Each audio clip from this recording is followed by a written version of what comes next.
안녕하세요. 오늘 말씀 전해드립니다.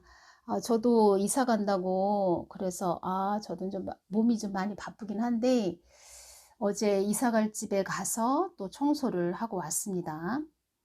남편하고 같이 이제 청소를 하고 왔는데 그 가는 곳에 또 주님께서 어떠한 부분으로 많은 영의 양식을 또 주시고 요한계시록 21장 거룩한 성 새 예루살렘 그 말씀을 주시면서 그 이사갈 집을 영적으로 또 그렇게 주셨고 많은 막 물이 막 솟구쳐 오르는 막 그런 모습으로 또 보여주셨고 따뜻하고 남향으로 햇빛이 비치는 그런 또 영적으로 좋은 곳으로 주셨는데 겉으로 볼 때는 지금 살고 있는 곳보다 더 평수도 적고 작다는 것입니다. 평수도 작고 뭐 신축 건물도 아니고 오래된 그런 또 아파트인데 주님께서는 나는 너희들은 환경을 보는데 나는 너희들과 관계를 본다. 뭐 그것을 말씀해 주셨는데 또 하늘 아래서 가장 편안한 곳, 가장 편안한 곳, 가장 쉼을 얻는 곳, 그것은 뭐 주님이죠. 주님 안에서 우리가 쉼을 얻는 것이죠. 좋은 그런 또 모습으로 영적으로 보여주셨다는 것입니다. 그래서 우리가 이제 뭐 신학을 했다 그러면은 어느 장소를 따지고 이곳에는 입지 조건이 좋아, 뭐 환경이 좋아, 많은 사람들이 왕래를 하겠어, 교통이 편리해, 우리가 막 그런 것을 따지지요. 우리 사람이다 보니까 그렇게 또 따질 수밖에 없습니다. 우리 사람은. 그런데 주님께서는 영적으로 그 깊은 부분, 우리가 먼저 하나님의 그 성전이 돼야 된다. 영의 성전이 돼야 된다. 하나님의 거룩한 성전이 돼야 된다. 뭐 이런 부분으로 우리를 계속 이 땅에서 단련하시고 훈련하시고 끌고 가시는 것입니다. 우리를 견인해 가신다는 것입니다. 가장 또 감사한 것은 영적으로 환경으로 볼 때는 지금 살고 있는 곳보다 더 뭐 환경으로 볼 땐 좋지는 않지만 제 마음적으로는 좀 편안한 곳으로 인도해 주시는 그런 부분이 있고, 또 제가 이렇게 짐 정리를 하면서 어지간한 것은 그냥 다 정리를 했고 마음이 더 홀가분할까, 뭐 홀가분하다고 할까, 그런 기분입니다. 사람은 하나인데 몸은 하나인데 뭐가 이렇게 필요한 곳이 많고, 또 이것은 또 이래서 필요했고 저것은 또 저래서 필요했는데 그냥 다 정리정돈하는 그런 시기가 저도 되었고, 이 부분에 대해서는 제가 또 많은 부분 전해드릴 부분이 있는데 참 다음 시간에 또 다른 시간에 또 전해드리겠습니다. 어떤 분이 또 댓글을 달아주셨는데, 목사님, 저도 이사 가려 합니다. 성경 필독한 것이 많아 어떻게 해야 하는지요? 항상 감사드립니다. 은혜로운 하루 되소서 감사드립니다. 아멘. 이렇게 댓글 달아주셨습니다. 이사 가는 것이 보통 일은 아니지요. 저도 왔다 갔다 신경을 쓰다 보니까 참 빨리 이사 갔으면 좋겠다 이런 마음이 듭니다. 가긴 갈 건데 빨리 갔으면 좋겠다 이런 마음이 듭니다. 성경 필독한 것이 많아 어떻게 해야 하는지요? 이사 가셔도 가지고 가셔야 되지요. 이사 가셔도 저도 뭐 하는 일이 많다 보니까 제일 중요한 것은 저는 저 기도죠. 저 기도를 또 하고 또 가정주부다 보니까 집안일도 해야 되고, 또 우리 둘째 아이가 또 고3이었습니다. 그래서 또 먹을 것도 또 챙겨야 되고 많은 부분 바빴지요. 많이 바빴는데, 그런데 그 이사 갈 곳을 환경적으로는 별로 그렇게 뭐 좋은 곳은 아닌데 요한계시록 21장을 주시고 영적으로 참 좋게 해 주셨고, 하늘 아래에서 가장 편안한 쉼을 얻는 곳, 뭐 그런 쪽으로 주셨습니다. 제가 지금 살고 있는 곳이 저층인데, 아파트에서 저층인데 주방에서 이렇게 설거지를 하다 보면 바깥 그 사람들이 의자도 있고 앉아서 이렇게 쉼을 얻을 수 있는 휴식처가 있습니다. 바깥에, 아파트 바깥에. 근데 사람들이 앉아서, 젊은 사람들이 앉아서 여자도 그렇고 막 담배를 핍니다. 그래서 저희 집이 저층이다 보니까 담배 연기가 얼마나 저희 집으로 들어오는지 '아 이거 괜히 저층으로 왔나?' 뭐 이런 생각도 했고, 또 이 지역이 얼마나 중요한 지역인지 "기도 많이 해야 된다." 또 이렇게 말씀을 해 주셨는데, 그런 부분에서 저도 정말 뭐 하루도 빠짐없이 기도를 하고 있지요. 성벽이 돼서 기도를 하고 있는데, 이 저층이다 보니까 담배 연기가 막 들어옵니다. 그리고 젊은 사람들이 얼마나 담배를 피는지, 그리고 여자들도 이렇게 담배를 많이 핍니다. 주부인 것 같은데, 어린아이가 있는 그런, 주부인 것 같은데 담배를 얼마나 피워대는지, 참 담배 연기가 집에 들어오니까 너무 힘들었습니다, 처음에는. 그런데 제가 그들을 하나님 눈으로 바라보면서 불쌍한 영혼이죠. 불쌍한 영혼들 아버지 긍휼히 여겨 주세요. 이러면서 기도를 많이 하게 하셨고, 그런데 가장 또 희한하다고 할까요? 제가 이사를 간다고 하니까 그 사람들이 다 이사를 갔습니다. 그 사람들이 다 이사를 갔습니다. 그렇게 늘 주구장창 앉아서 담배를 피던 그런 자들이 다 이사를 갔다는 것입니다. 와, 제가 그랬습니다. '아우 내가 떠난다고 하니까 저 사람들이 다 이사를 가네.' 그러면서 한편으로 또 느끼는 것입니다, 제가. '아 하나님이 나를 그 사람들을 통해서 또 훈련을 시키셨구나.' 처음에는 괴롭고, 참 저 사람들 정신 차려야 될 텐데 대낮에도 이렇게 담배를 피워대고, 특히 주부 여자들도 이렇게 담배를 피워대나. 뭐 여기가 담배 피는 아지트인가. 관리사무실에도 전화를 해서 저 휴식할 수 있는 의자 뭐 이런 것들을 좀 "담배 연기 때문에 너무 괴롭다. 치워야 되는 거 아니냐." 뭐 이런 이야기도 했었습니다. 그런데 그 사람들을 하나님 눈으로 바라보고 "불쌍한 영혼들, 아버지 저들의 영혼도 좀 구원해 주세요. 저들의 영혼도 불쌍히 여겨 주세요." 그러면서 그들을 위해서 계속 기도를 했습니다. 근데 제가 이사 간다고 하니까 그 사람들이 다 먼저 이사를 갔습니다. 제가 이사 가는 그곳에서 그 영적으로 보여주시면서 요한계시록 21장 말씀을 주셨다고 말씀드렸죠. 우리는 이 세상에서 그 단계까지 올라가는 것입니다. 그 단계로 애통하는 그런 마음, 저 영혼들을 보고 애통해하는 그런 마음, 가난한 심령을 가진 그런 마음으로 주님께서는 어떤 환경을 통해서, 어떤 사람들을 통해서 계속 그 자리로 우리를 견인해 가신다는 것입니다. 우리는 그렇게 가는 것입니다. 그러기 위해서는 내가 십자가를 지고 자기 부인하며 가는 것입니다. 그들도 세상에 취해서 많은, 또 요즘 젊은이들이 많이 어렵고 힘들죠.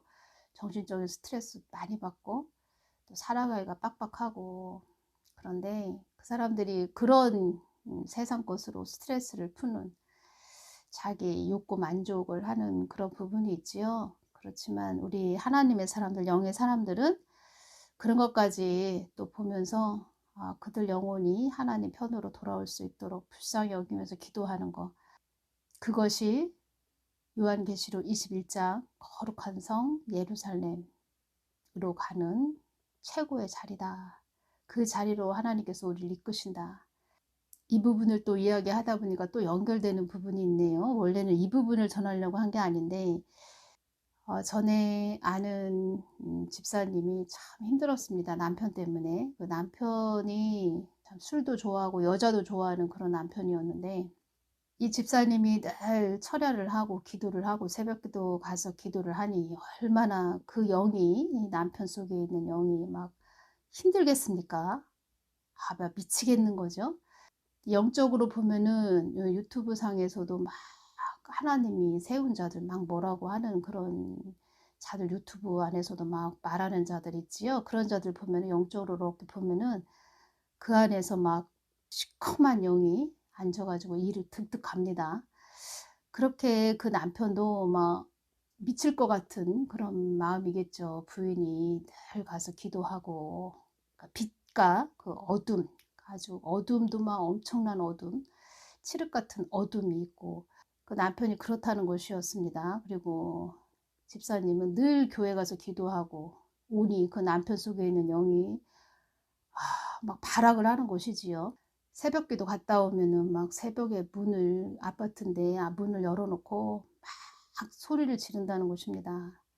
동네 사람들, 우리 아무개 누구 엄마가 새벽기도 갔다 와서 미치겠다고 잠을 못 자겠다 그러면서 막 소리를 질러대고, 남편이 돈을 벌면 돈을 집에 갖다 주는 것이 아니고 다 술집에 있는 여자를 또 갖다 주고, 그 집사님이 제 동영상을 들을래나 모르겠네요.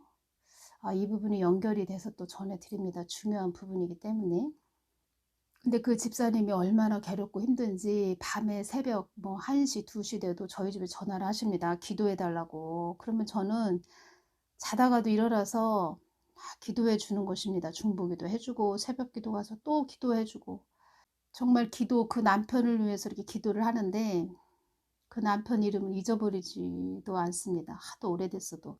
이렇게 기도를 하는데 남편이 환상으로 보이고, 그 술집 여자가 같이 이렇게 침대에 누워있는 모습, 돈을 벌면 집에를 갖다 주는 것이 아니고 다 그 술집 여자한테 갖다 주고, 이 집사님이 거실에 있으면 안방에서 그 남편이 그 술집 여자하고 전화 통화하면서 자기야 하면서 통화하는 그런 소리가 다 거실에서 앉아 있는데도 그 집사님 귀에 들리니, 어지간한 그런 사람 같으면 참 힘들지요. 그런 소리를 들어가면서 있으려니. 괴로운 일이 참 많았습니다. 그 집사님이. 야, 참 대단하다. 저걸 다 인내하면서 가는 그런 모습. 하나님이 그걸 통해서 그 집사님을 요한계시록 21장, 거룩한 성 예루살렘, 가난한 심령, 애통하는 심령, 천국 심령으로 만들어 버리는 그 과정이 있었다는 것입니다. 어느 날 그 집사님이 이 말씀을 하시는 것입니다. 기도하는데 그렇게 해주시는 겁니다. 술집 여자하고 자기 남편하고 여관에서 나오는 모습을 본다 해도 너는 아무런 네 마음의 동요가 없어야 된다. 흔들림이 없어야 된다. 그런 말씀을 주님이 하시네요. 이렇게 말씀하시는데, 네 남편까지도 다 내려놔야 된다. 네 남편, 네 마음에 있는 그 남편. 보통 사람으로서는 할 수 없는 그런 마음이죠. 자기하고 한 부부, 한 몸을 섞은 남편이 다른 여자, 술집 여자하고 여관에서 나오는 그런 모습을 직접 눈으로 이렇게 보아도 아무런 감정에 요동치는 그런 부분이 없어야 된다고 주님이 하셨다는데, 그것이 쉬운 일이겠습니까? 그만큼 영의 사람으로 이끌기 위해서 하나님은 우리를 계속 끌고 간다는 것입니다. 영의 사람 되게 하기 위해서. 오직 하나님과 나죠. 남편도, 육의 남편도, 자녀도 아닌 오직 예수님과 나, 그리스도의 신부의 자리. 그래서 자기 남편이든 자녀이든 다 하나님 눈으로 바라보고 오직 예수님 말씀에만 순종하는 그런 자, 영의 사람, 그 자리로 끌고 가는 것이 하나님의 일이라는 것입니다. 엄청난 눈물을 흘리셨죠. 그분이 같이 철야도 많이 했고 비바람이 치는데도 먼 길을 걸으면서 교회 가서, 개척교회 가서 같이 기도도 하고, 그분은 남편 때문에 괴로워서 기도하셨고, 저 같은 경우에는 몸이 여기저기 안 아픈 곳이 없었습니다. 가장 큰 고통은 온몸의 그런 뼈에 그 뒤틀리는 그 고통, 그런 고통을 통해서 또 계속 기도하게 하셨죠. 저도 짐 정리를 하면서 가장 중요한 것은 성경 책이라고 말씀드렸죠. 그리고 그동안 주님이 주신 것들 정말 많이 있습니다. 주님이 주신 것들 다 정리하고 593이나 되는 많은 내용들을 전했다는 것입니다. 깊이 기도를 합니다. 주님께 늘 여쭙고 깊게 기도를 하고, 주님께서 나는 너에게 침묵하는 하나님이 아니다. 늘 나에게 묻고 기도하거라. 이렇게 말씀하시는데, 내가 너를 세우리라 이런 말씀을 하셔서 그냥 목사가 돼서 그냥 목회하면 되겠구나 이렇게 생각을 했는데, 나라가 이렇게 다 무너져가고 있다는 것입니다. 며칠 전에 정강 목사님이 "한국 망했다." 이런 것을 들으셨다고 하셨지요, 그전에. 근데 그 부분이 계속 생각이 나는 것입니다.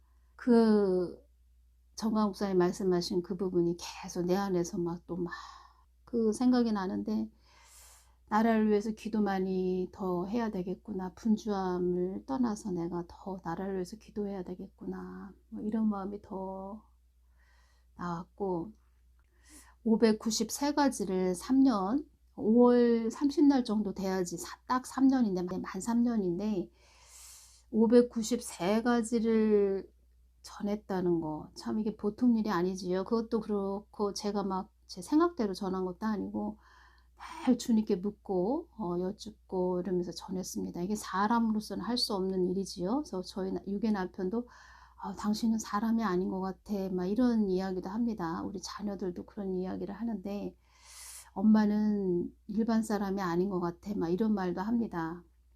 그런데 하나님이 이렇게 다 하게 하셨죠.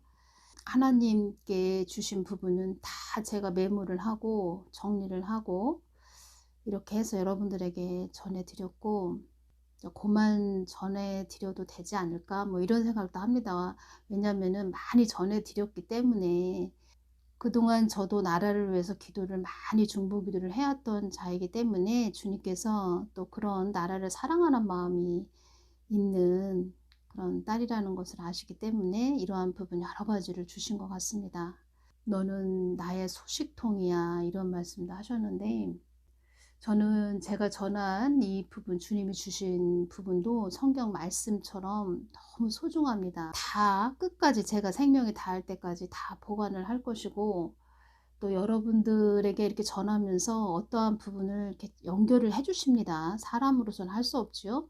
연결을 딱 해 주시고, 제가 녹음을 틀어 놓고 계속 인제 주님께 여쭙고 기도를 들어갔을 때 주님이 뭐라고 막 주십니다. 주셔서 제가 다 녹음이 되어 있는 상태죠. 근데 제가 어느 날 이 핸드폰을 녹음해 놓은 어플을 잘못 만져서 이 녹음해 놓은 부분이 지워지니까 삭제된 그런 날이 있었습니다. 삭제된 날이 있었는데 아무리 생각을 해도 그때 기도할 때 '주님이 뭐라고 주셨지?' 막 아무리 생각을 해도 생각이 안 납니다.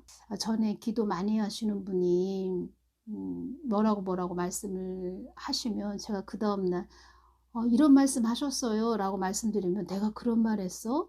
난 생각이 안 나네." "전혀 생각이 안 나세요?" 그러면 "아 나는 내가 그 말 했는지 모르겠네. 생각이 안 나." 이렇게 말씀을 하셨는데 제가 그분을 이해를 하게 되었습니다. 성령님이 뭐라고 말씀을, 그러니까 예수님 뭐라고 말씀을 막 해 주셔서 녹음이 다 되어 있는데 그 어플을 잘못 만져서 삭제가 됐는데, 아무리 제가 생각을 해도 뭐라고 주시긴 한 것 같은데 아무 생각이 안 납니다.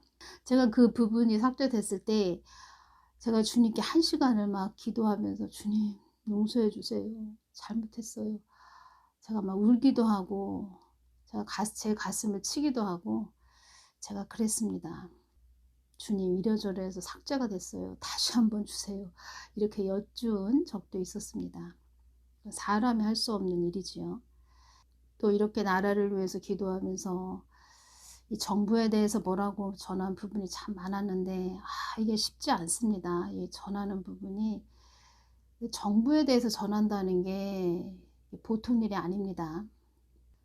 정광훈 목사님이 "한국이 망했다." 이렇게 성령님께서 말씀하셨다는데 정말 이런 것을 전하다 보니까 '한국이 너무 심각하구나.' 정말 망하는 길로 가고 있습니다. 망하는 길로. 어쩌면 망했는지도 모릅니다. 그렇지만 성벽 되신 분들, 또 성벽 역할을 하는 분들 다 복음을 위해서 그렇게 싸우시는 것이지요. 복음을 위해서. 저들은 다 준비를 했습니다. 공수처법이든 또 차별금지법이든. 제가 볼 때는 차별금지법이 통과되면 이제 환란으로 들어간다 이렇게 보시면 될 것입니다. 어떤 자가 세워지든 차별금지법이 통과되면 환란으로 들어갔구나 이렇게 보시면 된다는 것입니다.